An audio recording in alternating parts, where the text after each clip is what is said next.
বাংলাদেশের পূর্বাঞ্চলের ভুয়াপুর ও পশ্চিমাঞ্চলের সিরাজগঞ্জ জেলার সাথে সংযোগ স্থাপনকারী যমুনা সেতুটি বঙ্গবন্ধু সেতু হিসেবেও সুপরিচিত।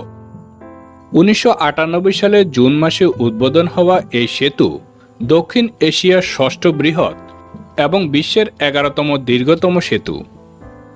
১৯৯৪ সালে জাপান সরকারের সহায়তায় যমুনা সেতুর ভিত্তিপ্রস্তর স্থাপিত হলেও ১৯৯৮ সালে সেতুর নির্মাণ কাজ শেষ হয়।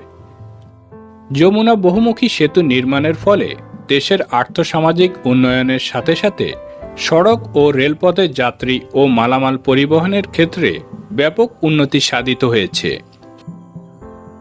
যমুনা নদীর উপর টাঙ্গাইল থেকে সিরাজগঞ্জ পর্যন্ত বিস্তৃত এই সেতু এশীয় মহাসড়ক ও আন্তঃএশীয় রেলপথের উপর অবস্থিত।